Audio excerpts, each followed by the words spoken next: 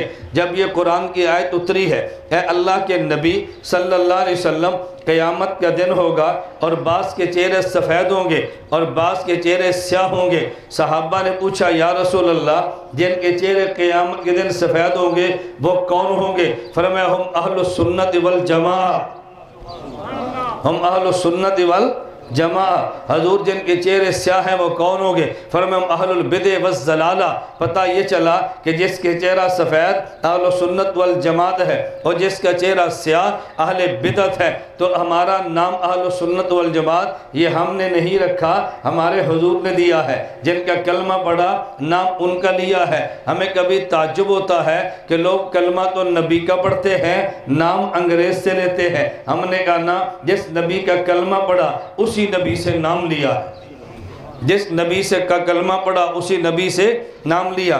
ہمارا نام ہے اہل السنت والجماعت، اور یہ نام کس نے دیا؟ نبی کریم صلی اللہ علیہ وسلم نے دیا۔ اور اس نام کا مطلب کیا ہے؟ ذرا نام کا معنی سمجھنا، مطلب کیا ہے؟ اہل السنت والجماعت، اس کا مطلب کیا ہے؟ حدیث مبارک میں آتا ہے رسول اللہ صلی اللہ علیہ وسلم نے ارشاد فرمایا کہ ایک وقت میری امت پہ ایسے آئے گا جیسے بنی اسرائیل پہ آیا تھا، حذو النال بالنال، میری امت بنی اسرائیل کے نقش قدم پہ چلے گی. حتیٰ ان کان منہم من اتا امہ علانیۃ لیاتین فی امتی من یصنع ذلک. اگر بنی اسرائیل میں کوئی ایسا بدبخت گزرا ہے جس نے اپنی ماں سے منہ کالا کیا، میری امت میں ایسا بدبخت آئے گا جو اپنی ماں سے منہ کالا کرے گا.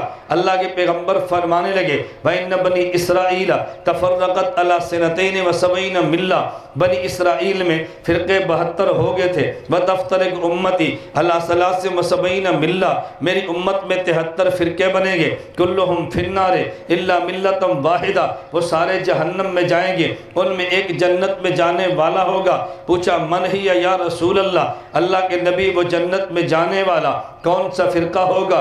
رسول اللہ صلی اللہ علیہ وسلم نے فرمایا ما انا علیہ و اصحابی.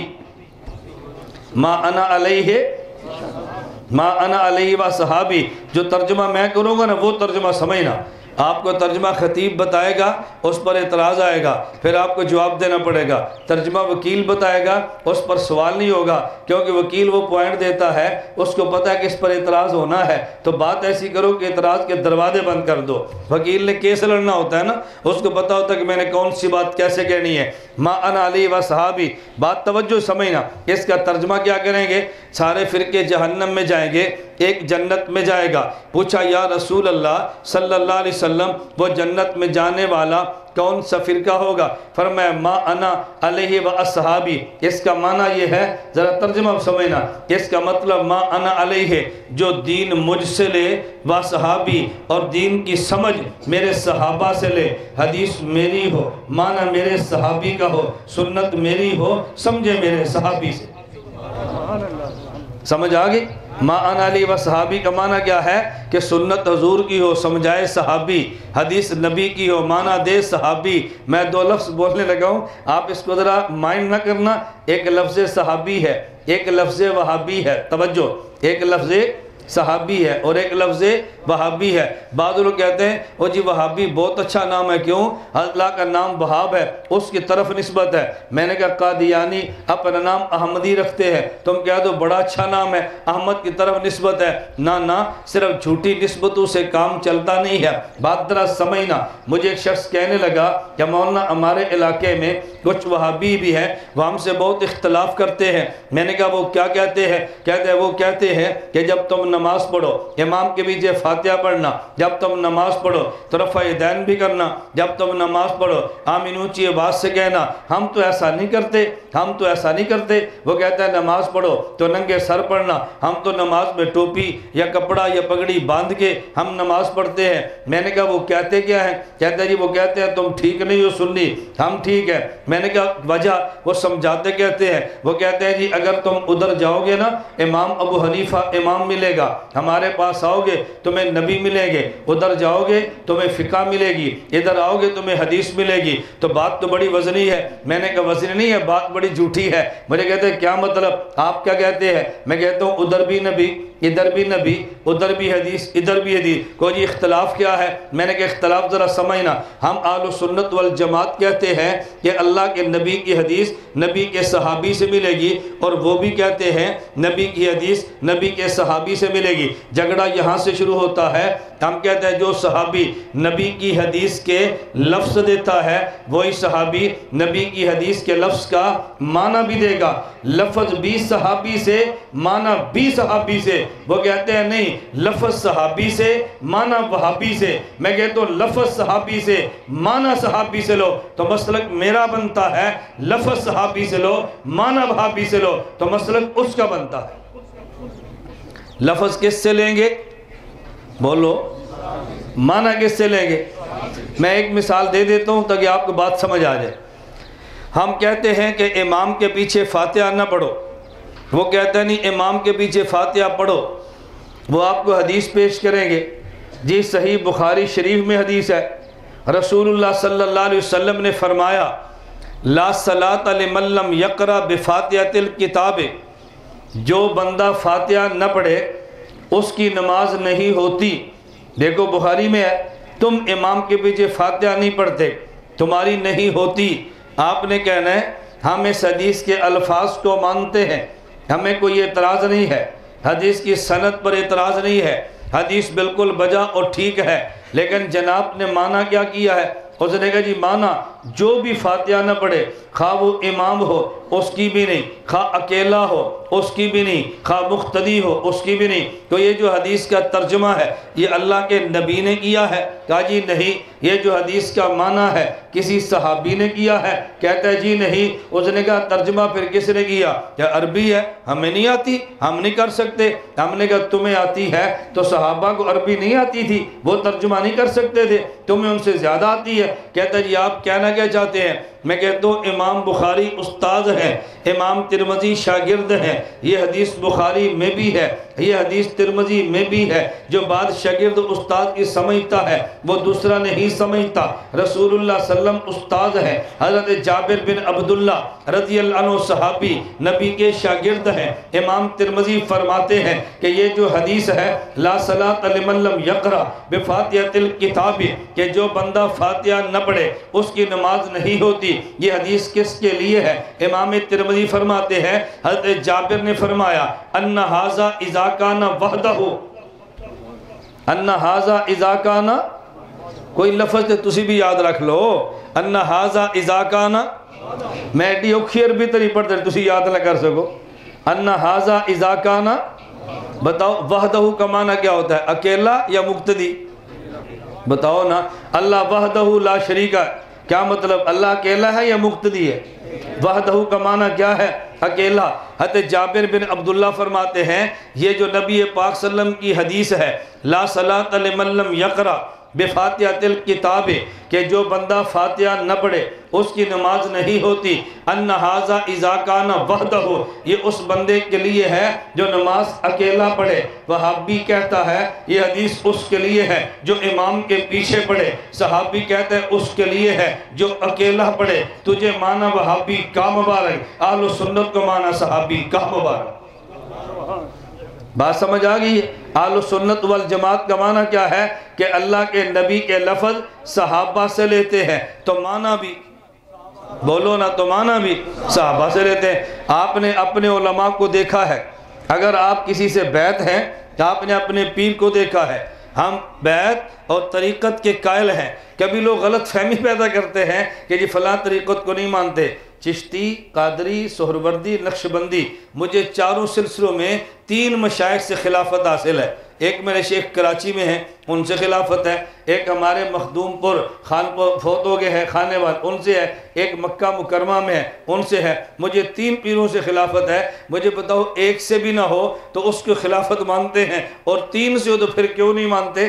چاروں سلسلوں میں۔ لیکن غلط فہمی ہے کہ یہ مانتے نہیں ہیں۔ میں نے کہا یہ بات کبھی نہ کہا کرو، دنیا میں بے مرشد بندے کو ہدایت کبھی ملا نہیں کرتی۔ ہدایت جب بھی ملتی ہے تو مرشد کے واسطے سے ملتی ہے، منازل جب بھی طے ہوتی ہے شیخ طریقت کے واسطے سے طے ہوتی ہے۔ یہ بات اچھی طرح سمجھو۔ میں سمجھا رہا تھا، آپ نے علماء کو دیکھا، ان کی داڑھی بھی دیکھی، آپ نے پیر صاحب کو دیکھا، اس کی داڑھی بھی دیکھی۔ ہاں یہ بات میں کہتا ہوں اگر سنت کے مطابق داڑھی نہیں یہ پیر نہیں ہے، اگر عورتوں سے پردہ نہیں کرواتا یہ پیر نہیں ہے، اگر الیاذ باللہ گناہوں میں مبتلا ہے یہ شیخ طریقت نہیں ہے۔ پیر تو اس لیے تھا عورت کو پردے کا درس دے، جو خود پردہ نہیں کرواتا یہ عورت کو پردے کا درس کیسے دے گا؟ جس کے چہرے پہ داڑھی نہیں وہ اپنے مرید کے چہرے پہ داڑھی کیسے سجائے گا؟ بات تو بڑی وجہ ہے، ہمیں یہ بات اچھی طرح سمجھنی چاہیے۔ شیخ طریقت وہ نہیں ہے کہ جس کی مرید کی جیب پہ نظر ہو،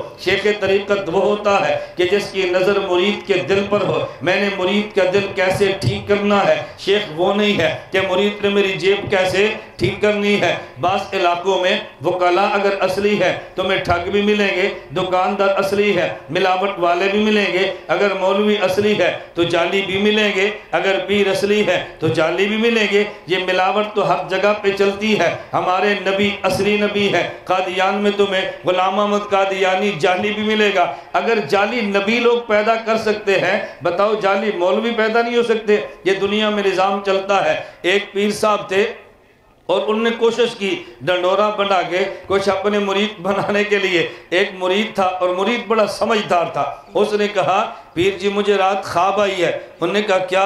اس نے کہا مجھے خواب آئی ہے کہ میری 10 انگلیاں یہ پخانے کے اندر ہیں اور آپ کی 10 انگلیاں شہد کے اندر ہیں۔ انہوں نے کہا تم دنیا کے کتے ہو، تم نے پخانے میں جانا ہے، ہم اللہ والے ہیں، ہم نے شہد میں جانا ہے۔ انہوں نے کہا پیر جی ادھی خواب سنیے، پوری تو سن لو نا، پوری سنو۔ انہوں نے کہا اچھا بکو، چل پوری سنا، پوری سنا۔ انہوں نے کہا جی میری 10 انگلیاں جس میں ہیں پخانے میں، آپ کی 10 انگلیاں شہد میں ہیں، آپ کی انگلیاں میں چاٹتا ہوں، میری آپ چاٹتے ہیں۔ تو بات تو اس کی ٹھیک ہے نا۔ دیکھو آپ میرے پاس کیوں آئے ہیں؟ ایمان سے بتاؤ، جلسے میں کیوں آئے؟ دین سیکھنے کے لیے۔ اور میں کہتا ہوں مولوی آتا مجھے پیسے دو، ان سے 10 روپے جمع کرو، لعنت ہے میری زندگی پہ۔ آپ آئے ہیں دین سیکھنے کے لیے، میں نے جمع کیا پیسوں کے لیے، اس کا معنی کہ آپ شہد چاٹتے ہیں، میں پخانے چاٹ رہا ہوں۔ یہ بات غلط ہے یہ ٹھیک ہے؟ میں نے سرگودہ سے اتنا لمبا سفر کیا ہے، اگر اب بھی میری نظر آپ کے نظرانوں پر ہے، میں کیسا مولوی ہوں، میں کیسا دیندار ہوں، میری سمجھ سے بالا ہے۔ اور آپ پھر بھی کہتے ہیں بہت بڑا آدمی ہے۔ نانا، عالم اور پیر وہ نہیں ہے جس کی آپ کی جیب پہ نظر ہو، پیر وہ ہے جس کی مرید کے دل پہ نظر ہو کہ میں نے مرید کو ٹھیک کرنا ہے۔ ہمارے ہاں ایک واقعہ بڑا مشہور ہے، پتہ نہیں آپ کے یہاں چلتا ہے یا نہیں۔ ہمارے ہاں قوم ہے مراسی، آپ کیا ہوتے ہیں؟ ڈوم، تسی کی جانتے ہو؟ مراسی، ہم مراسی کہتے ہیں۔ تو ہمارے قوم چلتی ہے مراسی، مراسی مر گیا، 2 دن 4 دن 10 دن 15 دن 20 دن گزرے، مراسر نے نظرانہ پیش نہیں کیتا۔ مولوی صاحب بڑی تکلیف ہوئی، بھئی مراسی مر گیا، مراسر نظرانہ نہیں دیتا۔ اس نے آگے پوچھا پنجابی سمجھ آ رہی ہے؟ وہ مراسر نے مولوی صاحب بلا کے آکھیا اے کرمالیے ایک میں گل آخری۔ انہیں کہا جی، انہیں کہا رات میں ستا سا تے وہ آیا سی اپنا قریشی صاحب بندے نا، آخر وہ آیا سی تے خواب وچ میں ملیا تو بالکل ننگا سی تے کپڑے نہیں سن۔ مطلب کی ہے؟ اگو جوڑا دے انہیں آکھیا رات تیرا جانا آیا سی تو ننگا سی بالکل، وہ بھی ایک مناظر سی نا۔ انہیں جواب دھو کے دیتا نا، انہیں کہا مولوی صاحب میں کپڑے تے دینی ہاں پر میرے ایک سوال دا جواب تے دیو۔ ایک کرما والا اے بے ایمان 50 سال جیندہ رہا ہے تے میرے گھر آیا تے مرن تو بعد کپڑے لا کے تیرے گھر کی لین گیا ہے؟ اپنے گھروں پوچھ۔ مراسن سی انہوں نے کہا اپنے گھروں پوچھ، اے 50 سال تے کپڑے لا کے میرے نال ستا ہے تے مرن تو بعد تیرے گھر کی لین گیا، اس نے آخ میرے گھر آ، میں کپڑے پوانی ہے اس نے۔ تو جب جعلی ہوں تو جواب یہی ہونے چاہیے، دماغ تبھی ٹھیک ہوتا ہے۔ میں آپ کو سناؤں گا تو آپ نے کہنا پتہ نہیں مولا پیران دے میں، نا پیر ہمارے سر کا تاج ہے، پیر کے پاؤں کی خاک اللہ کی قسم میری آنکھ کا سرما ہے۔ لیکن جعلی نہیں، یہ ہم نہیں مانتے، بس سنت کی بات کرے ہمارے سر کا تاج ہے، سنت کی بات کرے اس کے پاؤں کی خاک ہماری آنکھوں کا سرما ہے، اس میں کوئی شک کی بات تو نہیں ہے نا۔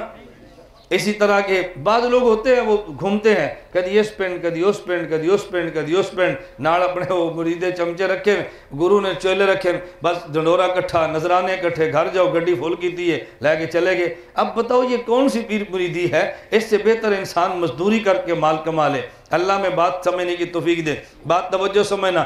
اچھا ایک اسی طرح کے جعلی پیر بنے تھے، جس گھر میں جائے نظرانے، جس میں گئے پکوڑے، اے جی دیسی گیو دے پکے کھاندن، چلو روٹی کھاندن ہی 40 سال ہو گئے، کی کھاندن؟ دیسی گیو دے پکوڑے، نالے پھرنی، نال کسٹرڈ، نال فلانی چیز۔ بھئی جس بندے دیسی گیو دے پکوڑے تے بکرے دیا لتا لبن، ان روٹی کھان دی کو لوڑ ہے نہیں جی، 40 سال تو روٹی دا روزہ رکھے ہے۔ چلو ایک کسی طرح جعلی پیر تھے، وہ ایک گھر میں پہنچے، اب کھا رہے ہیں سو رہے ہیں، کھا رہے ہیں سو رہے ہیں۔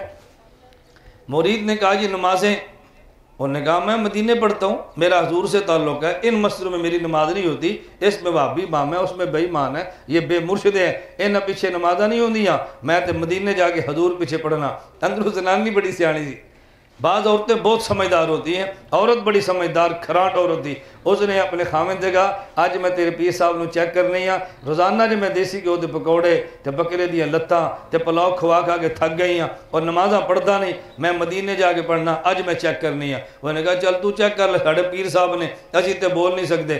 انہیں اس طرح کیتا، چٹے سادے ابلے چاول پکائے نا، تسی کشمیر ابلے چاول پکاندے ہو تے نال دیندے ہو مرغا. ہمارے یہاں رواج ہے یہاں کا, ابلے چاول ہوں گے, مرغا ہوگا, ساتھ بھت ہوگی, اس کے ساتھ دعوت ہوتی ہے. ہمارے یہاں پنجاب میں کیا ہوتا ہے, ابلے چاول ساتھ شکر اور ساتھ دودھ, ہمارا یہ چلتا ہے. اس عورت نے بڑی سمجھدار تھی, ابلے چاول پکائے تو ساتھ شکر نہیں رکھی, نیچے شکر رکھ دی, اوپر سادے چاول رکھ دیے اور ساتھ دودھ رکھ دیا اور بھیج دیا. جب وہ مرید لے کر گیا تو پیر صاحب نے پوچھا, اے پھکے چاول اندر لنگ دن, یہ اندر جان دن, شکر نہیں نال آندی.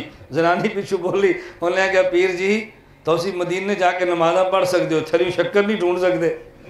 کچھ خدا دا خوف کرو, کچھ خدا دا. اس نے خامد کہا تجھے سمجھ آ گئی ہے, مجھے خدمت کراتا ہے, میں خدمت کرتی ہوں, لیکن یوں کہے بات پیغمبر کی سنت کی کرے. میں کہہ یہ رہا تھا اللہ میں بات سمجھنے کی توفیق دے. بات کہاں سے چلی ہے, آپ اپنے پیر کو دیکھ لو, چہرے پہ داڑھی ہوگی اور مٹھی سنت کے مطابق. اپنے عالم کو دیکھ لو, داڑھی ہوگی, مٹھی اور سنت کے مطابق. آپ لوگ آئیں گے آپ کے علاقے میں, نام جماعت و دعویٰ ہوگا, نام جہاد کا لیں گے اور تمہاری جیبیں لوٹیں گے, تمہارے لڑکوں کو خراب کریں گے, بچے تمہارے لے کر جائیں گے, تمہارے خلاف ان سے فتوے لگائیں گے. داڑھی دیکھو تو ناف سے نیچے لٹک رہی ہے. پوچھو کیوں؟ کہا جی حدیث شریف میں ہے, بخاری شریف میں ہے. آپ بڑے متاثر ہوں گے, بے حضور کی حدیث کے سامنے تو ہم نہیں بول سکتے نا, جب نبی کا فرمان ہے ہم کیوں بولیں؟ آپ خود کو گنہگار سمجھتے رہیں گے اور وہ سمجھے گا میں مجاہد ہوں. کیوں؟ دیکھو میرے پیغمبر کی سنت پہ عمل ہو رہا ہے. ایک مجھے کہنے لگا, میں نے کہا بھئی داڑھی ہم تو مٹھی بھر رکھتے ہیں, اہل سنت والجماعت ہے. کہا جی ہماری داڑھی تو بہت لمبی ہوتی ہے. میں نے پوچھا کیوں؟ کہتے ہیں حدیث پاک میں ہے, صحیح بخاری میں روایت ہے, رسول اللہ صلی اللہ علیہ وسلم نے فرمایا خالف المشرکین وفر اللحا واف الشوارب. اپنی داڑھی بڑھاؤ, مشرکین کی مخالفت کرو, داڑھی بڑھاؤ اور مونچھیں کٹاؤ. میں نے کہا پھر کہاں تک بڑھائے؟ کہتے ہیں حضور نے نہیں بتایا کہاں تک, فرمایا بڑھاؤ تو جہاں تک جاتی ہے ہم وہاں تک بڑھائیں گے. میں نے کہا حدیث آپ نے سنی ہے؟ کہا جی میں نے تو نہیں سنی. میں نے کہا کس نے سنی ہے؟ کہا نبی پاک صلی اللہ علیہ وسلم کے صحابی نے. تو میں نے کہا مانا تو خود کیوں کرتا ہے, مانا پیغمبر کے صحابی سے لے لینا تاکہ مسئلہ حل ہو جائے. یہ حدیث صحیح بخاری میں موجود ہے. رسول اللہ صلی اللہ علیہ وسلم نے فرمایا خالف المشرکین وفر اللحا وافر الشوارب, مشرکین کی مخالفت کرو, اپنی داڑھی بڑھاؤ, اپنی مونچھیں کٹاؤ. اللہ کے نبی نے فرمایا. اس کے بعد عبداللہ بن عمر رضی اللہ عنہما, عمر کے بیٹے ہیں, پیغمبر کے شاگرد ہیں, صحابی رسول ہیں. امام بخاری فرماتے ہیں وَكَانَ ابْنُ عُمَرَ اِذَا حَجَّ أَبِ تَمَرَ قَبَضَ عَلَى لِحْيَتِهِ فَمَا فَضُلَ أَخَذَهُ. عبداللہ بن عمر مدینہ منورہ سے مکہ مکرمہ جاتے, اپنی داڑھی مبارک کو دیکھتے, لمبا وقت گزر گیا ہے, جب داڑھی کچھ بڑھ جاتی ادھر دیکھیں, اپنی داڑھی مٹھی میں لیتے اور جو بڑھ جاتی تراش دیتے. میں نے کہا پتہ یہ چلا ہے, اللہ کے نبی نے فرمایا داڑھی بڑھاؤ. یہ بڑھانی کتنی ہے؟ نبی کے صحابی نے بتایا ایک مٹھی بھر بڑھانی ہے. ہم نے حدیث کے لفظ پیغمبر کے صحابی سے لیے ہیں تو معنی بھی پیغمبر کے صحابی سے لیا ہے. اگر معنی پیغمبر کے صحابی سے لو تو داڑھی مٹھی تک رہتی ہے, اگر معنی وہابی سے لو تو پھر ناف سے نیچے جاتی ہے. تجھے معنی وہابی کا مبارک, ہمیں معنی صحابی کا مبارک. ہمارا نام کیا ہے؟ بولو نا, نام کیا ہے؟ میں آپ کو بیان یاد بھی تو کراؤں نا. اگر میں نے صرف بیان یاد نہ کرانا, صرف جلسہ ہی کرنا ہو تو پھر تو آپ کے کشمیر کے قانون نے میری زبان کا ساتھ نہیں دینا. بحمداللہ تعالیٰ میں تو جب کراچی گفتگو کرتا ہوں تو اردو سپیکنگ والوں کی کان جواب دے جاتے ہیں, کہتے ہیں مولانا صاحب ٹھہر ٹھہر کے رک کے, مجھے بیان رک کے کرنے پڑتے ہیں. یہ بیان ریکارڈ ہو رہا ہے, ہفتے بعد سے نیٹ پہ آنا ہے, انگلینڈ والوں نے سننا ہے, امریکہ والوں نے سننا ہے, دنیا نے اس کو سننا ہے. پھر باہر کے لوگ کہتے ہیں آپ چونکہ لہجہ تیز رکھتے ہیں ہمیں سمجھ نہیں آتا, آپ تھوڑی سی آہستہ بات کیا کریں تاکہ ہم سمجھ آئے. تو میں سمجھانے کے لیے بات رک کے کہہ رہا ہوں. نمبر 1, ہمارا نام کیا ہے؟ بولو بھئی نام کیا ہے؟ اہل سنت والجماعت. بیٹا آپ آگے آ جاؤ, یہ جو کرسی پر بیٹھے آ جاؤ آگے. میں نے آپ سے پہلے بھی کہتا مہمان بڑے آ رہے ہیں, بچوں کو تو خود خیال کرنا چاہیے. شاباش آگے آ جاؤ. کتنی جگہ پڑی ہے؟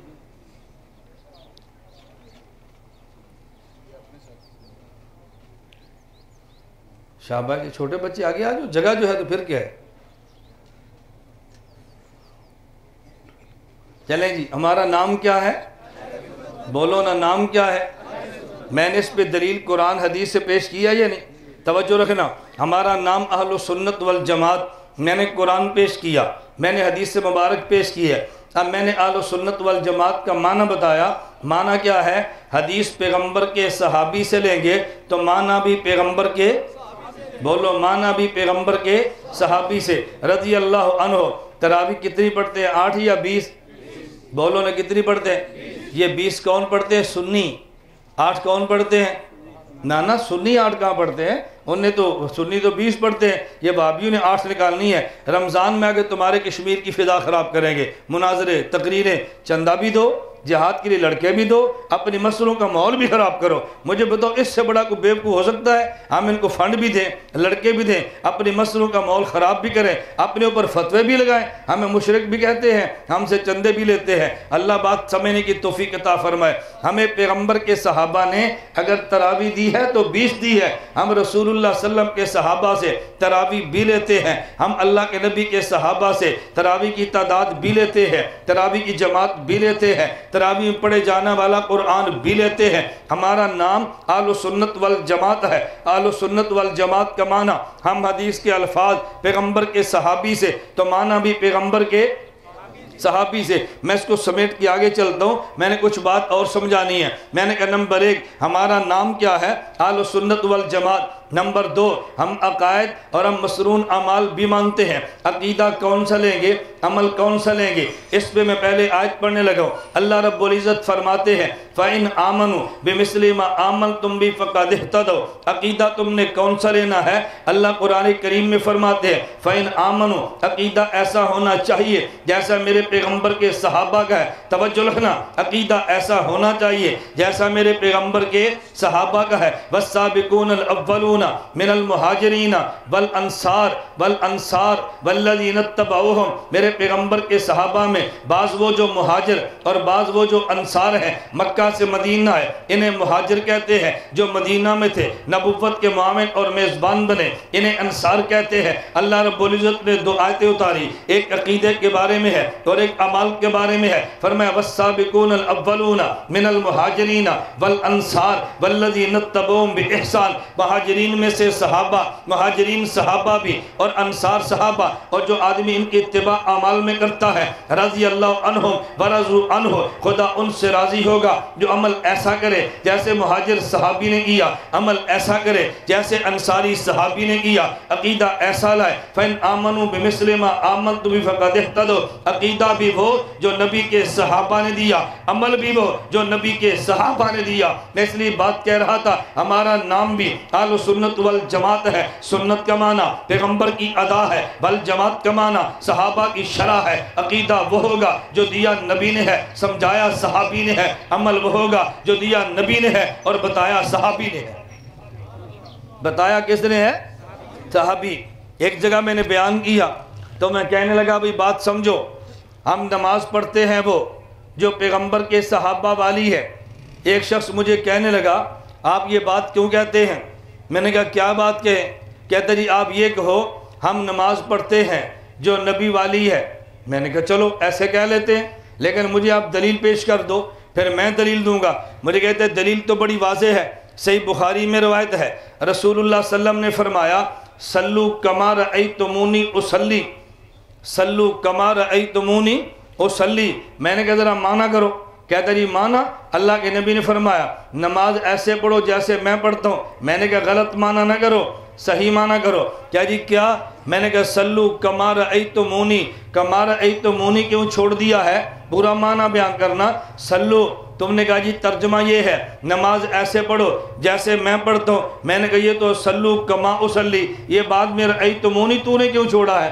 اس کا ترجمہ بھی کرنا۔ کہتا ہے جی اس کا ترجمہ آپ بتائیں۔ میں نے کہا نہیں آپ کہہ دو نہیں آتا پھر تو میں بتاؤں گا، جب آپ کو آتا ہے ترجمہ تو صحیح کرو۔ کہتا ہے جی ترجمہ صلو کما رأیتمونی اصلی، رسول اللہ صلی اللہ علیہ وسلم نے فرمایا صلو، تم نماز پڑھو کما رأیتمونی، جیسے تم نے مجھے دیکھا اصلی، نماز پڑھتے ہوئے۔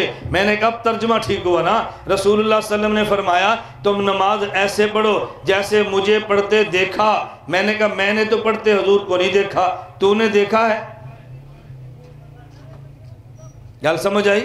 میں نے کہا میں نے تو حضور کو نماز پڑھتے نہیں دیکھا، تو نے دیکھا ہے؟ کہتا ہے میں نے بھی نہیں دیکھا۔ تو میں نے کہا جنہوں نے دیکھا ہے وہ کون ہے؟ جنہوں نے دیکھا وہ کون ہے؟ کہتا ہے صحابہ۔ تو میں نے کہا پتہ یہ چلا یہ خطاب تجھے اور مجھے نہیں ہے، یہ خطاب ان کو ہے جن نے پیغمبر کو دیکھا ہے۔ کہتا جی پھر ہم کیا کریں؟ میں نے کہا ہمیں خطاب موجود ہے حجۃ الوداع کے موقع پہ، جب رسول اللہ صلی اللہ علیہ وسلم نے فرمایا میری جماعت صحابہ جو خدا نے مجھے دین دیا میں نے تمہیں دے دیا ہے، انہوں نے کہا حضور آپ نے دینے کا حق ادا فرما دیا ہے۔ فرمایا فَلْيُبَلِّغْ مِنْكُمُ الشَّاهِدُ الْغَائِبُ، میں نے دین تمہیں دیا، تمہیں شاہد کہتے ہیں، اب تم نے دین بعد والوں کو دینا ہے جسے غائب کہتے ہیں۔ میں نے کہا دونوں حدیثوں کو ملا لو تو پتہ یہ چلے گا صلو کما رأیتمونی اصلی، وہ نماز ایسے پڑھے جیسے نبی کو پڑھتے دیکھا ہے، ہم نماز ایسے پڑھے جیسے ہمیں صحابہ نے دی ہے، ہم نماز وہ پڑھے جو صحابی کی ہے، صحابی وہ پڑھے جو نبی کی ہے۔ ہم نماز وہ پڑھیں جو صحابی کی ہے، صحابی وہ پڑھے جو نبی کی ہے۔ دیکھو رسول اللہ صلی اللہ علیہ وسلم تو حجاز میں ہے، پوری دنیا میں حضور تو نہیں آئے نا، پوری دنیا میں حضور تو نہیں آئے۔ رسول اللہ صلی اللہ علیہ وسلم کہاں پر ہیں؟ بتاؤ کہاں پر ہیں؟ مدینہ طیبہ میں۔ اگر حضور یہاں پہ ہوتے تو میں نے کرسی پہ بیٹھنا تھا؟ بتاؤ آپ نے بیٹھ جانا تھا؟ اگر رسول اللہ صلی اللہ علیہ وسلم یہاں ہوتے تو ہم کرسی پر بیٹھتے؟ ہماری اوقات کیا ہے کہ پیغمبر کی موجودگی میں ہم کرسیاں سجا کے بیٹھے؟ ایسے پتہ چلا رسول اللہ صلی اللہ علیہ وسلم کہاں پہ ہیں؟ توجہ رکھنا، کہاں پہ ہیں؟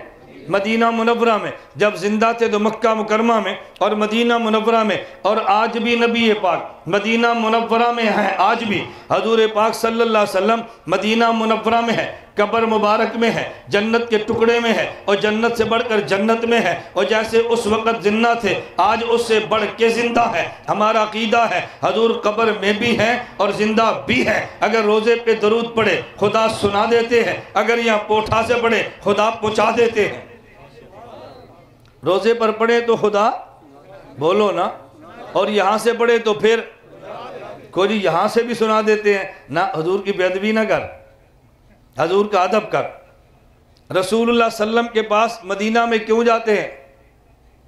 سلام پیش کرنے کے لیے۔ یہاں سے بھی سن لیتے ہیں تو پھر مدینہ منورہ تو کیوں گیا ہے؟ اس لیے گیا کہ میرا دل کرتا ہے میں روزے پہ جا کے پڑھو۔ آپ جانے والے کو کہتے ہیں بھئی جب حضور کے روزے پر جاؤ نا تو میرا سلام پیش کر دینا۔ کہتے ہیں نا بھئی میرا بھی سلام حضور کے روزے پر دینا۔ وہ کہہ جی مجھے کیوں کہتے ہو؟ تو خود ہی پڑھ لے۔ آپ نے کہنا نہیں جب میں جاؤں گا تو میں بھی پڑھوں گا۔ جب آپ کہتے ہیں حضور کو پیش کر دینا، اس کا معنی آپ کا ذہن یہ ہے جب یہاں سے پڑھے خدا پہنچا دیتے ہیں، اور جب روزے پر پڑھے خدا سنا دیتے ہیں۔ اور یہ نظریہ کیوں ہے میں ایک مثال سے سمجھاتا ہوں۔ حدیث مبارک میں تو موجود ہے من صلی علی عند قبری سمیتہ ومن صلی علی نائیا فقط ابلغتہ، جو میری قبر پہ صلاۃ پڑھتا ہے میں خود سن لیتا ہوں، جو دور سے پڑھتا ہے خدا مجھے پہنچا دیتے ہیں۔ لیکن یہ نظریہ اہل سنت والجماعت کا کیوں ہے؟ میں مثال سے بات سمجھانے لگوں۔ ہمارا نظریہ یہ ہے کہ یہ درود پاک پیغمبر کی خدمت میں ہدیہ، پیغمبر کی خدمت میں تحفہ ہے۔ آپ کا بیٹا جدہ میں رہتا ہے، آپ یہاں پوٹھا کشمیر کوٹلی میں رہتے ہیں، آپ کے بیٹے کا دل کرتا ہے میں ابو جان کو کمبل دو، دل کرتا ہے امی جان کو چادر دو، تو وہ خود تو آ نہیں سکتا، وہ جدہ میں ہے، آپ پوٹھا میں ہے، تو وہاں جدے میں رہنے والا کسی آنے والے سے کہتا ہے یہ کمبل لے جاؤ ابو جان کو دے دینا، کہنا تمہارے بیٹے نے دیا ہے، یہ چادر لے جاؤ امی جان کو دے دینا، اور کہنا تمہارے بیٹے نے دیا ہے۔ جب جدے سے دینا چاہے آنے والے کے ہاتھ کمبل ابو جان کے لیے، چادر امی جان کے لیے بھیج دیتا ہے، لیکن جب جدے سے خود پوٹھا آتا ہے پھر بھیجتا نہیں ہے، پھر یوں امی جان کی خدمت میں پیش کرتا ہے ابو جان یہ کمبل آپ کے لیے ہے، امی جان یہ چادر آپ کے لیے ہے۔ پتہ یہ چلا کہ جب چھوٹا بڑے کو ہدیہ دور سے بھیجے تو کسی کے ہاتھ بھیج دیتا ہے، اور جب خود جاتا ہے تو خدمت میں پیش کرتا ہے۔ ہم جب پوٹھا میں ہو اللہم صلی علی محمد کہہ کے نبی کی خدمت میں بذریعہ ملائکہ درود بھیج دیتے ہیں، اور جب نبی کے روزے پر جائیں الصلاۃ والسلام علیکہ یا رسول اللہ کہہ کے نبی کی خدمت میں پیش کر دیتے ہیں۔ جب یہاں سے درود پڑھیں گے تو پھر بولو اللہم صلی علی، کیوں؟ آپ کہتے ہیں اللہ آپ پہنچا دیں، اللہ نے فرشتے مقرر کیے ہیں میرے امتی کا درود لو میرے نبی کی خدمت میں پہنچا دو، اور جب روزے پر جائیں تو پھر الصلاۃ والسلام علیکہ۔ ہمارے ایک بہت بڑے عالم تھے مولانا محمد امین اکاڑوی، بہت بڑے عالم تھے، عالم بھی تھے اسکول ٹیچر بھی تھے، سکول پڑھاتے تنخواہ وہاں سے لیتے، دین مفت بیان کرتے تھے۔ تو یہ عیب ہے یا خوبی ہے؟ ایک بندہ کہتے جی کیسے مولوی ہیں اسکول ٹیچر تھے، میں کہ پھر ملک تقریر نہ کرن، بھائی اپنا کما کے تقریر کریں تو یہ فائدہ ہے یا نہیں؟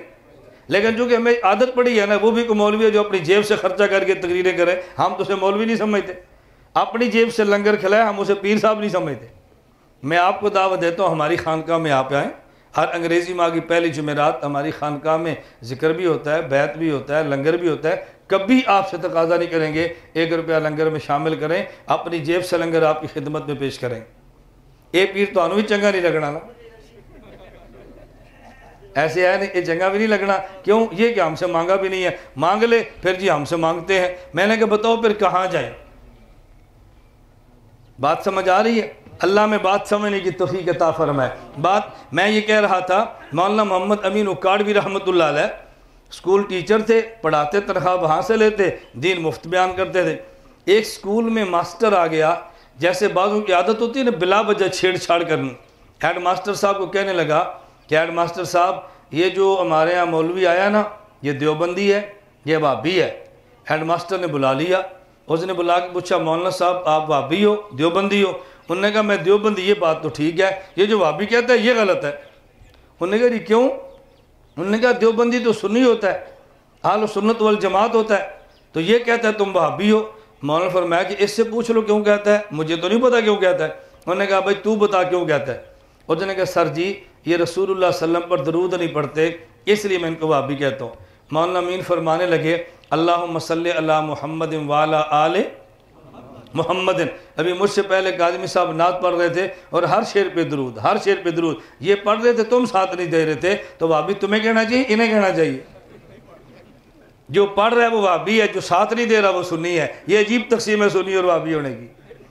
تو مولانا اکاڑوی فرمانے لگے کہ میں تو پڑھتا ہوں اللہم صلی علی محمد وعلی آل محمد کما صلیت علی ابراہیم وعلی آل ابراہیم انکا حمید مجید، اللہم بارک علی محمد وعلی آل محمد کما بارکت علی ابراہیم وعلی آل ابراہیم انکا حمید مجید۔ انہوں نے کہا تو آنا نہیں پڑھ دے، یہ تو پڑھ دے۔ انہوں نے کہا نہیں سر جی بیٹھ کے پڑھ دے، کھلو کے نہیں پڑھ دے، یہ بیٹھ کے پڑھتے ہیں، کھڑے ہو کر نہیں پڑھتے۔ مولانا فرمایا جھوٹ بولتا ہے، میں جب عام نماز پڑھتا ہوں تو اتحیات میں بیٹھ کے پڑھتا ہوں، اور جب نماز جنازہ پڑھتا ہوں تو میں کھڑے ہو کے پڑھتا ہوں۔ اس نے کہا یہ تو کھڑے ہو کے بھی مندن، ایک کی وجہ وہابی ہے؟ اس نے کہا نہیں سر جی اللہم صلی علی محمد نے پڑھتے ہیں، الصلاۃ والسلام علیکہ یا رسول اللہ نہیں پڑھتے۔ مولانا فرمایا بالکل جھوٹ بولتا ہے، میں جب اکاڑے میں پڑھوں اللہم صلی علی محمد کہتا ہوں، جب نبی کے روزے پر جاتا ہوں الصلاۃ والسلام علیکہ یا رسول اللہ کہتا ہوں۔ اس نے کہا تو سارے منتے ہیں۔ پھر مولانا فرمان لے کہ ہمارے اوپر الزام ہے ہم سارے درود پڑھتے ہیں، جہاں بیٹھ جانے کی بات ہے بیٹھ کر پڑھتے ہیں، جہاں کھڑے ہونے کی بات ہے کھڑے ہو کر پڑھتے ہیں، جہاں اللہم صلی علی محمد کی بات ہے یہ پڑھتے ہیں، اور جب نبی کے روزے پر جائے الصلاۃ والسلام علیکہ یا رسول اللہ بھی پڑھتے ہیں۔ تو سارے پڑھتے ہیں اور کھڑے ہو کے پیش کرتے ہیں، اور حضور کے روزے کی طرف منہ کر کے پیش کرتے ہیں۔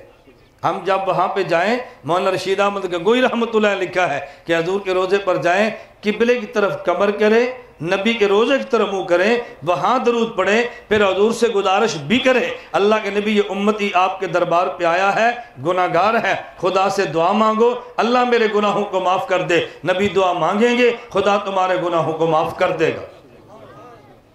اور سنیت کسے کہتے ہیں ہماری سمجھ سے؟ اب میں گالیاں نکالوں پھر سنی بنوں گا، فلاں مولوی ٹھیک نہیں، فلاں غلط ہے، فلاں نے یہ لکھا ہے، فلاں گستاخ ہے، یہ پھر آپ مجھے مانیں گے، اس پہ آپ نعرہ رسالت لگائیں۔ عجیب بات یہ ہے گالیاں مولوی کو اور جواب میں نعرہ رسالت، ایسے ہوتا ہے یہ نہیں۔ ایک حوالہ دیتے ہیں پھر کسی عالم کی پگڑی اچھالتے ہیں، قوم کہتے ہیں نعرہ رسالت، کہتے ہیں سنیت جلسہ ہے۔ میں نے کہا پگڑی اچھالنے پر نعرہ رسالت نہیں ہوتا، پیغمبر کی سیرت بیان کرنے پر نعرہ رسالت ہوتا ہے۔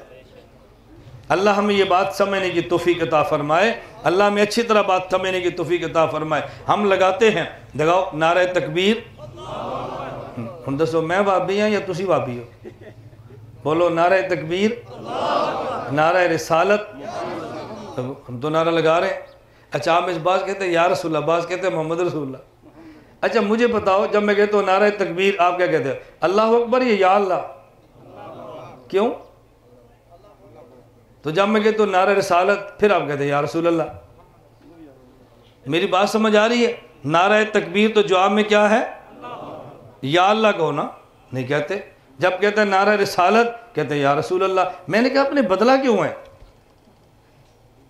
بات سمجھ آ رہی ہے؟ میں تو وکیل بن کے آپ کا کیس لڑ رہا ہوں نا، بات سمجھو۔ جب ہم کہتے ہیں نعرہ تکبیر تو میں نے آپ سے پوچھا بتاؤ سب سے بڑا کون ہے؟ کیا جواب دیا آپ نے؟ نعرہ رسالت میں نے آپ سے پوچھا بتاؤ تمہارا رسول کون ہے؟ بتاؤ بھائی، اب چپ ہے بھائی، تمہارا رسول کون ہے؟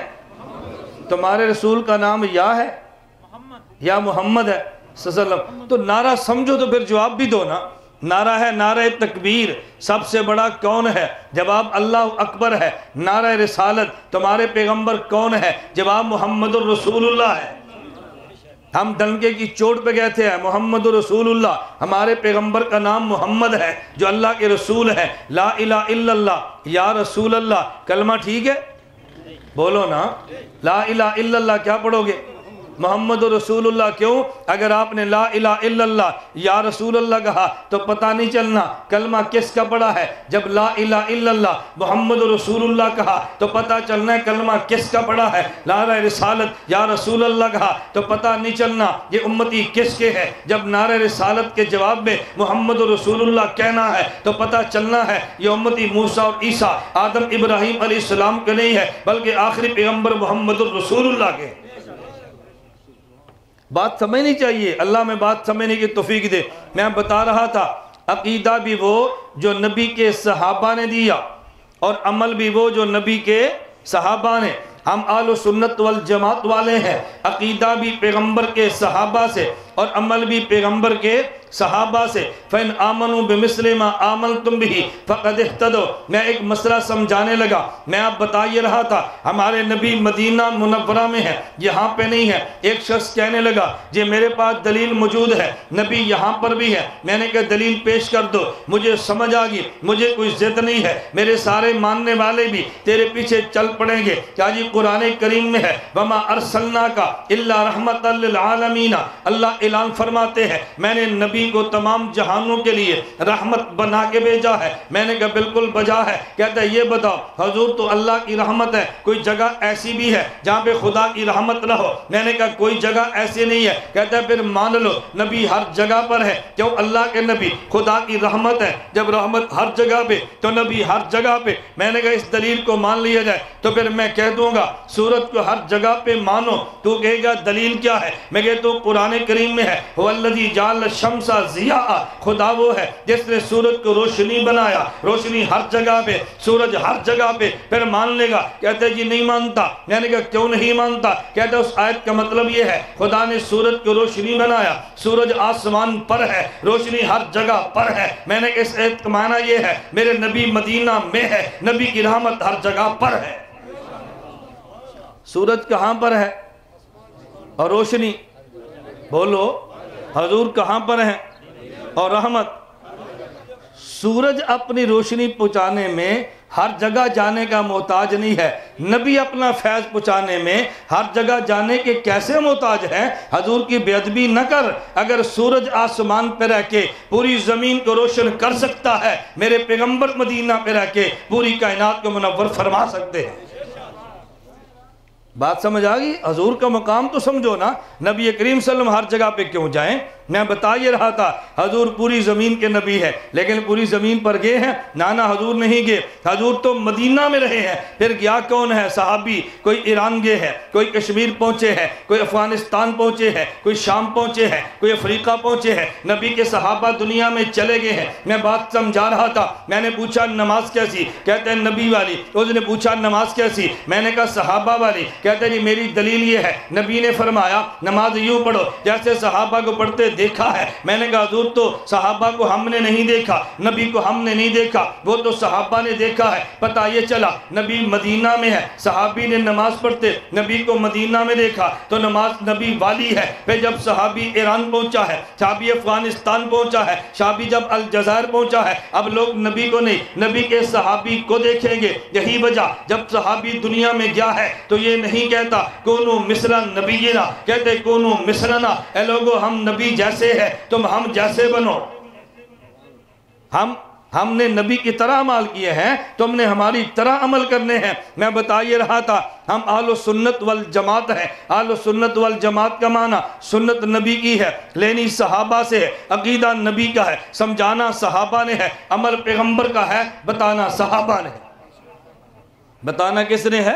صحابہ نے۔ اللہ مجھے اور آپ کو یہ بات سمجھنے کی توفیق عطا فرمائے۔ میں نے مختصر وقت میں یہی بات آپ کی خدمت میں پیش کی ہے، اور اللہ کرے یہ بات میں سمجھا سکوں اور بات آپ سمجھ سکیں۔ آپس کی لڑائی، آپس کے جھگڑے، آپس کا حسد، آپس کا بغض، آپس کا اناد، یہ امت کو لے ڈوبتا ہے اور آپس کا پیار امت کو تار دیتا ہے۔ ہم آپ سے گزارش کرتے ہیں، اللہ سے دعا بھی کرو، اللہ ہمارے دلوں میں جو آپس میں غیظ و غضب اس کو ختم فرمائے، باہمی طور پہ متحد ہو کے اللہ کفر کے خلاف میں اکٹھا کھڑا ہونے کی توفیق عطا فرمائے۔ کافر چاہتا ہے مسلمان لڑیں، ٹکڑیاں بنیں، آپس میں گروہ بندی کریں، فرقہ واریت ہو، ایک دوسرے گلے کاٹیں اور ہم ان پہ حکومت کریں۔ ہم ان کو بتائیں بے نہیں، ہم مسلمان پیغمبر کی امت اکٹھے رہ کے کفر کا مقابلہ کر سکتے ہیں، اور ٹکڑیوں میں بٹ کے غلط عقائد کی بنیاد پہ کبھی کفر کے مقابلے میں کھڑا نہیں ہو سکتے۔ میں ایک دو بات کی اگر آپ سے اجازت چاہوں گا، ہمارا تعلق چونکہ اہل سنت والجماعت سے ہے،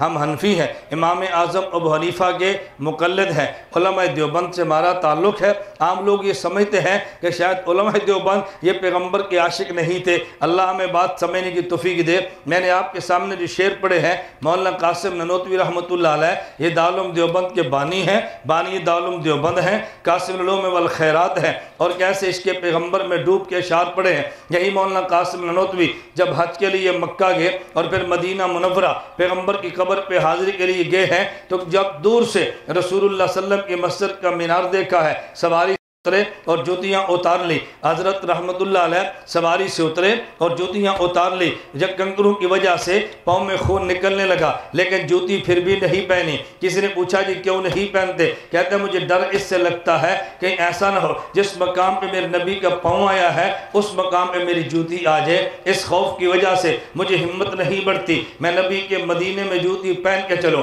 جب مولانا قاسم ننوتوی رحمت اللہ علیہ دارالعلوم دیوبند کا بانی ہے، انگریز نے ان کے خلاف آرڈر جاری کیا گرفتار کرنے کا، مولانا قاسم ننوتوی چھپ گئے اور 3 دن کے بعد پھر باہر آ گئے۔ کسی نے پوچھا مولانا یہ آرڈر آپ سے واپس لے لیے؟ فرمایا نہیں واپس تو نہیں لیے، پھر آپ باہر کیوں آئے ہیں؟ گرفتار ہو جائیں گے۔ فرمایا مجھے گرفتاری کا ڈر نہیں ہے۔ کہا جی جب ڈر نہیں تھا تو پھر آپ چھپے کیوں تھے؟ کہتے ہیں میں چھپا اس وجہ سے نہیں تھا، مجھے انگریز سے ڈر لگتا ہے، میں چھپا اس وجہ سے تھا جب رسول اللہ نے مکہ سے مدینہ ہجرت کی ہے اور کفار نے گرفتاری کا اعلان کیا تھا، تو میرے نبی جب غار میں چھپے ہیں تو 3 دن بنتے ہیں، 3 دن چھپ کے رہنا میرے پیغمبر کی سنت، وہ سنت زندہ ہوگی، اب مجھے چھپنے کی کوئی ضرورت نہیں ہے۔ وہ تو میں نے حضور کی سنت میں یوں کیا ہے۔ یہ دارالعلوم دیوبند کے بانی ہیں مولانا محمد قاسم ننوتوی رحمت اللہ علیہ، خدا نے بڑا عشق پیغمبر عطا فرمایا تھا۔ ایک شخص مجھے کہنے لگا اور میں نے بیان سنا، اس نے کہا جی مولانا قاسم ننوتوی جس کو تم دیوبند کا بانی اور اپنا بڑا سمجھتے ہو وہ تو گستاخ تھے۔ میں نے کہا کیسے؟ کہتے ہیں مولانا قاسم ننوتوی رحمۃ اللہ علیہ کا ایک بہت بڑا قصیدہ ہے، اس میں ایک وہ شعر پڑھتے ہیں کہ میری ہزاروں لاکھوں تمنا ہے لیکن سب سے بڑی میری تمنا یہ ہے کہ میں مدینے میں جیوں اور مدینے کا کتا بن کے جیوں، اور جب میں مر جاؤں مجھے مدینے کے کیڑے کھا جائیں۔ میں نے کہا اس میں توہین کون سی ہے؟ کہتے ہیں توہین یہ ہے کہ دیکھیں اللہ نے اشرف المخلوقات انسان کو بنایا ہے، وہ کہتے ہیں کاش میں کتا ہوں، اس کو انسان بننے پہ آر آتی ہے اور تم اس کو اپنا امام سمجھتے ہو، وہ انسان بننے کے لیے تیار نہیں، تم کہتے ہو ہم اس کو امام سمجھتے ہیں۔ حالانکہ دیکھو کتنی عشق میں ڈوب کر بات کی ہے کہ میری تمنا ہے مدینے کے کتوں کے ساتھ پھروں، تو عظمت بیان کرتے ہیں، نبی کی محبت میں کہتے ہیں، لیکن بات بدل دی، کہا جی اس کو انسان بننے پہ آر آتی ہے اور تم نے کہا جی بہت بڑا ولی تھا۔ میں نے کہا اچھا میں اس پر ایک حوالہ پیش کرتا ہوں، ذرا فتویٰ لگانا۔ کہتے ہیں کیا مطلب؟ میں نے کہا تاریخ الخلفاء علامہ سیوطی نے کتاب لکھی ہے، اس میں صدیق اکبر رضی اللہ عنہ کے بارے میں لکھا ہے۔ صدیق اکبر کھڑے ہیں،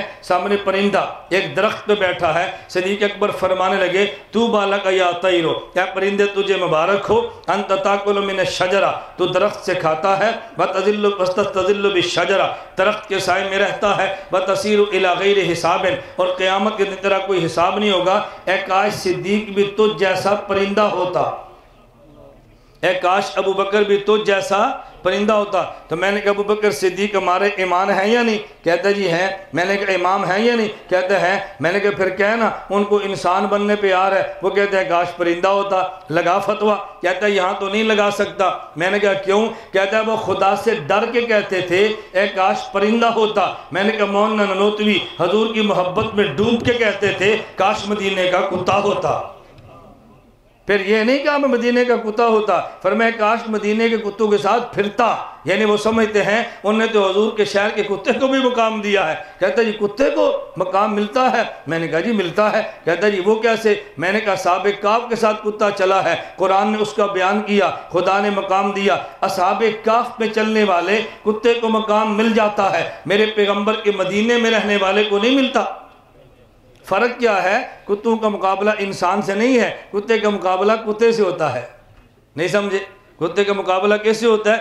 آپ کے علاقے میں ایک تھانے دار آتا ہے، وہ نماز بھی نہیں پڑھتا، اس کے چہرے پہ داڑھی بھی نہیں ہے، لیکن فیصلے ٹھیک کرتا ہے، رشوت نہیں کھاتا۔ آپ کہتے ہیں بہت اچھا آدمی، کہتے ہیں کہ نہیں؟ آپ بہت اچھا، نماز نہیں پڑھتا پھر کیسے اچھا ہے؟ آپ اچھا کیوں کہتے ہیں؟ کیوں؟ ایک وہ جو رشوت کھاتا تھا یہ نہیں کھاتا، تو تھانے دار کے مقابلے میں تھانے دار اچھا ہوا کہ نہیں ہوا؟ اب اس کا معنی یہ نہیں ہے کہ اب تھانے دار کا مقابلہ امام سے کرو۔ جن دنوں میں صدر ضیاء الحق کا حادثہ پیش آیا، ہمارے استاد سے فیصل آباد، تو انہیں ہمیں کہا ایک ولی تھا جو دنیا سے چلا گیا۔ آپ جماعتی اختلافات مجھے نہ گھسیٹنا، میں صرف ایک مسئلہ بتانے لگو۔ کہا جی ایک ولی سا دنیا سے چلا گیا۔ پھر ہمیں استاد فرمانے لگے تم کہوگی کیسا ولی ہے؟ ادھر کہتے ہو ولی وہ جس کی داڑھی ہو، ولی وہ جو سر پہ ٹوپی رکھے، اس کے سر پہ ٹوپی بھی نہیں ہے، داڑھی منڈاتا تھا، میں نے ولی کیسے کہہ دیا؟ یہ استادوں نے سوال اٹھایا۔ پھر فرمان لگے بیٹا تم بات کو سمجھے نہیں ہو، تم ضیاء اللہ کا مقابلہ کرتے ہو پیروں سے، مولویوں سے، پھر تو ولی نہیں ہے۔ صدر کا مقابلہ صدروں سے کرو نا، پھر پتہ چلے گا ولی ہے یا نہیں۔ نہیں سمجھ آئی؟ ایک صدر وہ جو لال مسجد کے بچے قتل کرتا ہے، ایک صدر یہ ہے، اور ایک صدر وہ جو بچوں کی حفاظت کرتا ہے۔ تو صدر میں فرق تو ہوتا ہے نا۔ صدر کا تقابلہ صدر سے، دکاندار کا تقابل دکاندار سے، مولوی کا تقابل مولوی سے، پیر کا تقابل پیر سے۔ پیر صاحب تہجد پڑھتے ہیں، اگر دکاندار نہ پڑھو وہ جی بہت فاسق ہے۔ دکاندار تہجد نہ پڑھے نا، اگر امانت دار ہو، سچا ہو، جھوٹ نہ بولے، اللہ کے نبی فرماتے ہیں التاجر الصدوق الامین، ایسا تاجر جو سچ بولے اور ایسا تاجر جو امانت کا خیال رکھے، قیامت کے دن انبیاء کے ساتھ کھڑا ہوگا۔ کس کے ساتھ کھڑا ہوگا؟ دیکھو تاجر کو خدا نے کتنا مقام دیا ہے، دکاندار کا کتنا مقام ہے۔ بس دو بات کو خیال کرے، امانت نہ چھوڑے، خیانت نہ کرے اور جھوٹ نہ بولے۔ اللہ اس کو قیامت کو نبیوں کے ساتھ، صدیقین کے ساتھ اور شہداء کے ساتھ حشر فرمائیں گے۔ اللہ ہم سب کو امانت اور دیانت کی توفیق عطا فرمائے۔ اللہ مجھے اور آپ سب کو اہل السنت والجماعت کے عقائد اور اعمال پہ کاربند رہنے کی توفیق عطا فرمائے۔ وآخر دعوانا ان الحمدللہ رب العالمین۔ بس میری آپ سے گزارش ہے کہ جب آپ حضرات یہاں بیان سے فارغ تو ہو گئے، دعا ہو جائے، اس کے بعد باہر ہماری سیڈیاں، لٹریچر، کتابیں پڑھی ہیں، آپ اس کو لیں، اس کا مطالعہ فرمائیں۔ آپ حضرات ذاکر نائک کو سنتے ہیں، ہماری سیڈیاں نہیں سنتے، اس لیے آپ کو پتہ نہیں ہے کہ ہمارے علماء کا نالج کیا ہے۔ جس کو سنے گا اسی کے نالج کا پتہ چلے گا نا، جس کو نہیں سنے گا نالج کا پتہ کیسے چلے گا؟ کتابیں، لٹریچر پڑھیں، سیڈیز کو دیکھیں، ہمارے دلائل اس میں سماعت فرمائیں، ایک ایک موضوع پر کس طرح دلائل پیش کیے ہیں۔ مرزائی نماز بھی پڑھتے ہیں، قرآن بھی پڑھتے ہیں، کلمہ کے اقرار بھی کرتے ہیں، پھر بھی کافر۔ لوگ ان کے اخلاق سے بڑے متاثر ہو جاتے ہیں۔ بات سمجھیں مرزائی کافر کیوں ہیں؟ مرزے کی کتاب کا نام ہے ازالۃ الاوہام۔ اس میں مرزا قادیانی کہتا ہے کہ یہ جو قرآن کریم ہے نا محمد الرسول اللہ، اس محمد سے مراد محمد بن عبداللہ نہیں ہے، اس سے محمد سے مراد میں غلام احمد ہوں۔ جب مرزائی کہتے ہیں لا الہ الا اللہ محمد رسول اللہ، ان کی مراد حضور نہیں ہوتے، ان کی مراد غلام احمد قادیانی ہوتی ہے۔ اب بتاؤ کلمہ پڑھنے سے مسلمان ہو جائیں گے؟ بات سمجھ آ گئی ہے؟ تو وہ کلمے کا معنی اور لیتے ہیں۔ مرزائی نماز پڑھتے ہیں لیکن وہ نماز کو نبی پاک صلی اللہ علیہ وسلم کا حکم سمجھ کر نہیں پڑھتے، مرزا قادیانی کو حکم سمجھ کر پڑھتے ہیں، تو مسلمان ہو جائیں گے؟ کبھی بھی نہیں مسلمان ہوں گے۔ ایک آدمی سر پہ پگڑی باندھے، پوچھو جی کیوں بندھی ہے؟ کوئی سکھ نہیں بندھے، میں بھی بننی، یہ مسلمان ہو جائے گا؟ کیسے مسلمان ہوگا؟ یہ نہیں مسلمان ہو سکتا۔ میں اس لیے بتا رہا تھا، اچھا بعض ان کے اخلاق سے متاثر ہیں۔ اخلاق کا معاملہ بعد میں ہے، ایمان کا معاملہ پہلے ہے۔ پہلے معاملہ کس کا ہے؟ ہمارا ایک نا نظریہ اور عقیدہ سمجھنا، ہمارا عقیدہ اہل سنت کا کیا ہے؟ توجہ رکھنا، اللہ کی قسم، گندے سے گندا مسلمان بھی ہو اور ایک عرب کافر جو ہو، کافر اخلاق اچھے ہو، بد اخلاق مسلمان کے پاؤں کے جوتے کے برابر بھی نہیں۔ اخلاق بات کا مسئلہ ہے، پہلا مسئلہ کس کا ہے؟ ایمان کا ہے۔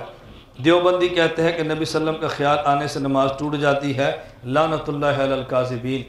کسی بھی دیوبندی نے یہ نہیں لکھا کہ حضور کا نماز میں خیال ہے تو نماز ٹوٹتی ہے، کسی نے بھی نہیں لکھا، خدا کی قسم یہ جھوٹ ہے دیوبند۔ جس بندے کی کتاب ہے نا، مسئلہ یوں نہیں، مسئلہ تو اور لکھا ہے، لیکن جس کی کتاب ہے اس کا نام ہے سید احمد شہید بریلوی۔ آپ کتاب اٹھا کے لاؤ، دیوبندی نہیں ہے، سید احمد شہید بریلوی، ان کے مرید ہے سید اسماعیل شہید۔ سید اسماعیل شہید نے کتاب لکھی ہے اور نقل اپنے پیر سید احمد شہید بریلوی کا جملہ نقل کیا ہے، کسی دیوبندی کا جملہ نہیں ہے۔ آپ پوچھ لو، اگر سید احمد کے ساتھ بریلوی نہ لکھا ہو، جو سزا چور کی وہ میری۔ یہ ہمارے اوپر جھوٹے الزام کیوں لگاتے ہو؟ حضور کا خیال آنے سے نماز کیسے ٹوٹے گی؟ اللہ تعالیٰ معاف فرمائے۔ بعض اوقات دعا کو جمعرات کے دن کے ساتھ مخصوص کیا جاتا ہے، نہیں بھئی دعا تو جب چاہے مانگے، ابھی بھی مانگیں گے، جمعرات مانگے، جمعہ مانگے، ہفتہ مانگے، اللہ تو ہر وقت سنتے ہیں، یہ جمعرات تک اللہ انتظار کرتے ہیں۔ اصالِ ثواب کا طریقہ صرف ختم شریف کروانا ہے، اصالِ ثواب بارے وضاحت فرمائیں، میٹھی چیز کو ضروری سمجھا جاتا ہے۔ بعض اوقات لوگ کہتے ہیں کہ جمعرات کے دن ارواحیں گھروں میں تشریف لاتی ہیں۔ میں نے شروع میں آپ کو بات سمجھا دی، پر آپ کو سمجھ آ گئی ہو، یہ سب کھانے اور پینے کے بہانے ہیں، کبھی جمعرات، کبھی جمعہ، کبھی 10، کبھی اتوار، کبھی پیر، وہ ایک نہ ایک دن نکالو تاکہ قوم لاتی رہے اور ہم کھاتے رہیں۔ بس آپ اپنے مال کو بچاؤ، اگر مال اپنے پاس موجود ہے مسجد میں دو، مدرسے میں دو، یتیم کو دو، بیوہ کو دو۔ آپ کے یہاں اسکول ہے، غریب بچہ نہیں پڑھ سکتا، اس کو پڑھا دو۔ آپ کے یہاں بیوہ ہے، اس کے اخراجات برداشت کرو۔ اس سے بڑا اصالِ ثواب کیا ہو سکتا ہے؟ ہم اصالِ ثواب کے قائل ہیں، اصالِ ثواب اہل سنت والجماعت کا نظریہ ہے، لیکن اصالِ ثواب کا معنی کیا ہے؟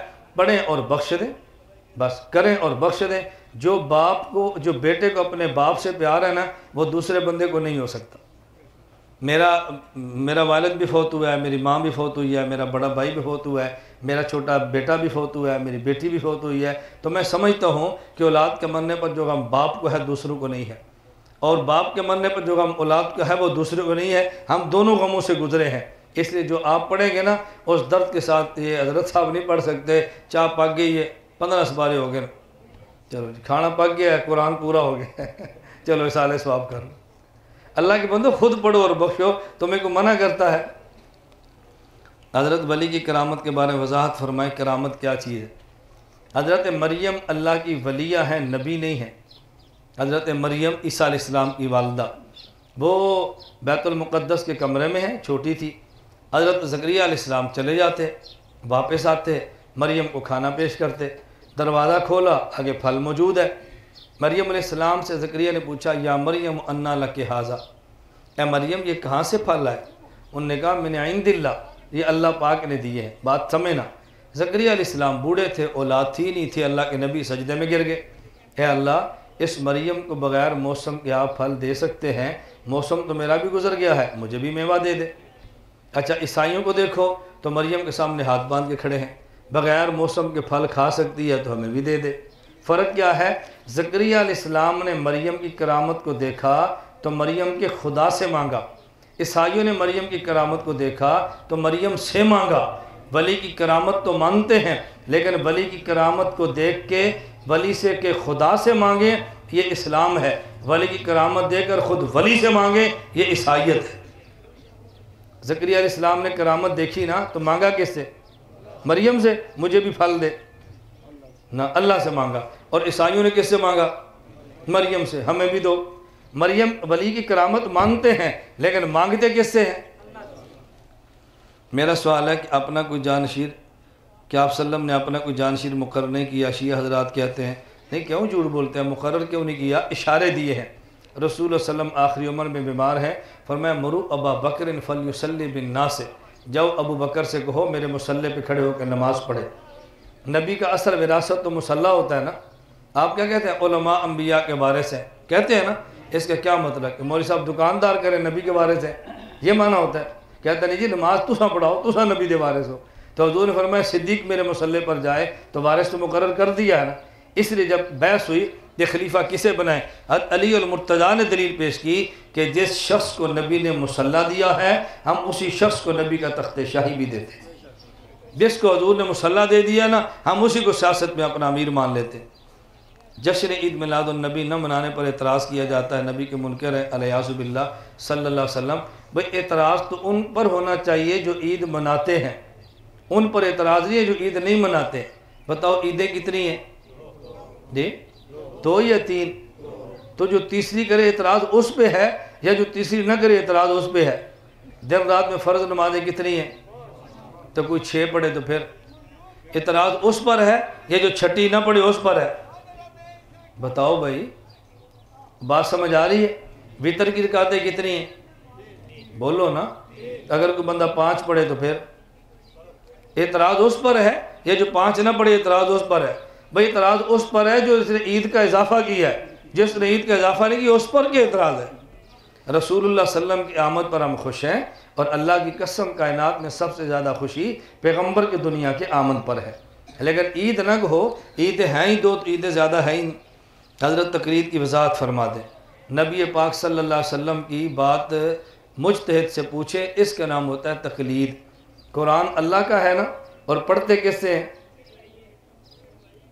بھئی قرآن اللہ کی کتاب ہے، کس سے پڑھتے ہیں؟ قاری صاحب سے یا اللہ پاک سے؟ سمجھتے کس سے ہیں؟ مولوی صاحب سے یا اللہ پاک سے؟ تو کیا شرک کرتے ہیں؟ اللہ کے قرآن مولوی صاحب سے کیوں پڑھتے ہیں؟ بھئی جس طرح قرآن اللہ کا ہے، پڑھتے قاری صاحب سمجھتے ہیں، سمجھتے مولوی صاحب سے ہیں۔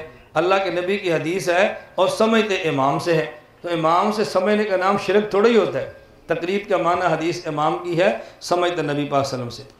جناب دیوبندی تو نبی پاک صلی اللہ علیہ وسلم کو بڑے بھائی کی طرح کہتے ہیں، لعنت اللہ علی الکاذبین۔ کہاں حضور اور کہاں ہم، دونوں میں جوڑی کوئی نہیں ہے، بالکل نہیں کہتے۔ دیوبندیوں کا نظریہ ہے کہ میرا اپنا پوسٹر ہے عقائد اہل سنت والجماعت، میں نے اس پہ یہ لکھا ہے، جو شخص یہ سمجھے کہ مرتبے میں حضور اتنی ہے جیسے ہمارا بڑا بھائی ہوتا ہے، یہ مرتد ہے اور اسلام سے خارج ہے۔ یہ واجب القتل ہے ایسا شخص جو یہ بات کہ حضور کا اتنا مقام ہے جتنا میرے بڑے بھائی کا ہے۔ ایسے جھوٹ نہ بولا کریں، اللہ تعالیٰ ہم سب کو معاف فرمائے۔ مسئلہ کیا ہے؟ رسول اللہ صلی اللہ علیہ وسلم نے فرمایا آخری عمر میں میرے ایسے بھائی آئیں گے کہ جو دین کے 10% پہ عمل کریں گے اور 90 پر نہیں کریں گے تب بھی کامیاب ہو جائیں گے۔ صحابہ تم نے 90 پر عمل کیا، 10 کو چھوڑا، تم تب بھی ناکام ہو۔ پوچھے یا رسول اللہ وہ کیوں؟ فرمایا تم تو میرے صحابی ہو، وہ میرے بھائی ہیں، ان نے بغیر دیکھے مجھ کو کلمہ پڑھا ہے، تو حضور نے ہم نے چھوٹا بھائی فرما کے ہمارے اوپر احسان فرمایا ہے۔ اس کا معنی یہ نہیں ہے کہ ہم بھی کہتے ہیں ایسے ہی ہے جیسے حضور بڑے بھائی ہوتے ہیں۔ میں اس کی ایک چھوٹی سی مثال دیا کرتا ہوں بات سمجھانے کے لیے۔ آپ نے نماز پڑھی ہے اور نماز کے بعد باہر نکلے ہیں تو مولانا صاحب حجرے میں چائے پی رہے تھے، انہوں نے کہا بیٹا ادھر آؤ چائے پیو۔ یہ الگ بات ہے کہ مولوی پیتا نہیں ہے، پلاتا نہیں، صرف پیتا ہے، لیکن بعض ہوتے ہیں جو پلا بھی دیتے ہیں۔ تو مولوی صاحب نے کہا بیٹا ادھر آؤ میرے ساتھ چائے پیو۔ اب یہ لڑکا جھجکتا ہے، مولوی صاحب کہتا ہے بھائی تم بھی ہماری طرح، ہم تمہاری طرح ہی انسان ہیں، ہم کو الگ مخلوق تھوڑی ہے، بیٹھو پیو ہمارے ساتھ۔ اب مولوی صاحب نے یہ کہہ دیا نا تو ہم بھی تمہاری طرح انسان ہیں۔ مولوی صاحب باہر نکلے تو لڑکا ہوٹل میں بیٹھا تھا، مولوی صاحب اور روٹی کھاؤ، مولوی صاحب کہ نہیں بیٹا کھاؤ۔ اور جی کیا آپ ہماری طرح انسان ہیں، ہم آپ کی طرح ہی آؤ بیٹھ کے کھاؤ۔ لوگ کہیں گے اوہ زبان سنبھال، ایسے نہیں کہتے استادوں کو، کہتے ہیں کہ نہیں۔ یہ جو مولانا صاحب نے کہا تھا کہ بیٹا ہم بھی آپ کی طرح انسان ہی ہیں، اس بیٹے کا دل بڑا کرنے کے لیے یہ بیٹا بھی مولوی صاحب سے کہہ دو یہ تم ہماری طرح کی آ جاؤ، نہیں تو میرے نال بیٹھ کرسی دکھاؤ، میں کھا سکنا تسی نہیں کھا سکتے۔ آپ نے کہنا بے ادبی ہے، بیوقوف آدمی، انہوں نے تجھے عزت دی ہے، تجھے راس نہیں آ رہی۔ اگر رسول اللہ صلی اللہ علیہ وسلم نے ہمیں عزت دی ہے یہ بات فرما کر وہ میرے کلمے میں بھائی ہیں، جو بعد میں آ کر مجھے دیکھے بغیر کلمہ پڑھیں گے، اس کا معنی یہ نہیں کہ ہمیں عزت راس نہ آئے اور ہم کہہ دیں حضور ہماری طرح بڑے بھائی ہیں، الیاذ باللہ، یہ جملے کہہ دیں ایمان سے نکال دیتے ہیں۔ نبی کریم صلی اللہ علیہ وسلم کے علم کے متعلق دیوبندیوں کتابوں میں ہے کہ نبی کا علم پاک الیاذ باللہ، ہمیں تو لفظ پڑھتے بھی شرم آتی ہے۔ رسول اللہ صلی اللہ علیہ وسلم کا علم کائنات میں اللہ کے بعد سب سے زیادہ ہے۔ ہمارا عقیدہ ہے سارے انبیاء کا علم، سارے علماء کے علم، سارے مشائخ کا علم ایک طرف ہو، رسول اللہ صلی اللہ علیہ وسلم کا علم ایک طرف ہو تو حضور کا علم سب سے زیادہ ہے۔ حضرت علی رضی اللہ معاویہ رضی اللہ عنہ کے درمیان جو اختلاف تھا اس پر امیر معاویہ برا بھلا کہنا، امیر معاویہ رضی اللہ عنہ بھی صحابی ہیں، حضرت علی بھی صحابی ہیں، ہم دونوں میں سے کسی کو برا کہہ کر اپنا ایمان ختم نہیں کر سکتے۔ ہم کسی کو برا کہہ کر اپنا ایمان ختم، حضور علی رضی اللہ تعالیٰ حضور کے داماد ہیں، حضرت امیر معاویہ رضی اللہ تعالیٰ عنہ حضور کے سالے ہیں، اور جب نبی کا سالہ ہے، نبی کی بیوی ہماری ماں ہے، تو امیر معاویہ ہمارے کیا بنے؟